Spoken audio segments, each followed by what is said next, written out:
حضرت بابا فریدالدین مسعود گنج شکر بابا صاحب رحمتullah علیہ فرماتے ہیں کہ ایک نیک نوجوان تھا، دن کو روزہ رکھتا، رات کو نماز پڑھتا، پر اللہ سے ڈرتا پھر بھی بہت ہی زیادہ تھا، بڑا ہی ڈرتا تھا۔ موت کا وقت آیا تو ماں ہی تھی بس اس کی، تو ماں سے کہنے لگا اماں میری ماں ہے، میرے ساتھ 3 وعدے تو کر۔ اس نے کہا پتر تو بتا، آخری ہجکی لے رہا ہے اور اس غریبنی ماں سے تو وعدہ لے رہا ہے، بتا کیا وعدہ۔ عرض کرنے لگا اماں جب میں مر جاؤں نا تو میرے گلے میں رسی ڈال کے تو مجھے گھمانا گھر کے صحن میں، اور لوگوں کو کہنا جو رب کی نافرمانی کرے اس کا یہی حال ہوتا ہے۔ یہ اعلان کرنا جو اللہ کے نافرمان ہوں ان کا یہی اشر کیا جانا چاہیے۔ اور اماں پھر دوسرا وعدہ کر، میرا رات کو جنازہ اٹھایا جائے، میں نہیں چاہتا کہ کسی کے منہ سے یہ لفظ نکل جائیں کہ وہ دیکھو اللہ کا نافرمان جا رہا ہے، رات کو میرا جنازہ اٹھانا۔ اور اماں تیسرا میرے ساتھ وعدہ کر کہ لوگ مجھے دفن کر کے آ جائیں گے تو میری قبر پہ چلی جائے گی۔ عمل میرے پاس کوئی نہیں، پر مجھے لگتا ہے ماں کے قدموں کی برکت سے عرش کا مالک بھی رحم فرمائے گا، اماں تو وعدہ کر۔ بابا صاحب رحمتullah علیہ فرمانے لگے کہ ماں بوڑھی ماں نے وعدہ کر لیا، کہا بیٹے ٹھیک ہے اگر تیری یہی ضد ہے تو میں تیار ہوں۔ پھر اس نے کلمہ شہادت پڑھا، اس نوجوان کی روح پرواز کر گئی۔ بوڑھی ماں نے رسی منگائی تو وَلِمَنْ خَافَ مَقَامَ رَبِّهِ جنتان، جو ڈر جائے، اس نے تو کہا تھا نا کہ رسی ڈال کے گھمانا اور کہنا یہ اللہ کا نافرمان ہے، اس کا یہی اشر ہونا چاہیے تھا۔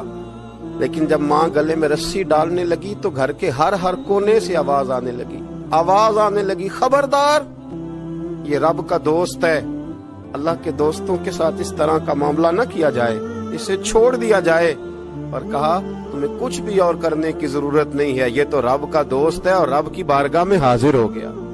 کوئی بندہ کہے گا کہ یہ تو ایک بابا فرید کا سنایا ہوا واقعہ ہے، سنیے بخاری میں حدیث ہے، نبی پاک صلی اللہ علیہ وسلم نے فرمایا، حضرت ابو ہریرہ رضی اللہ تعالیٰ عنہ راوی ہیں، حضور فرماتے ہیں ایک شخص مرنے لگا تو اپنے بچوں سے کہنے لگا کہ میں جب مر جاؤں تو مجھے جلا دینا اور پھر میرے جلے ہوئے وجود کو پیس دینا، پھر مجھے ہوا میں اڑا دینا۔ پتر مجھے اڑا دینا، مجھے بڑا ڈر لگتا ہے، اگر رب نے مجھ سے حساب پوچھا تو میں قابل نہیں ہوں، اڑا دینا مجھے ہواؤں میں، اگر اس نے مجھ سے حساب لیا تو بڑا سخت حساب لے گا۔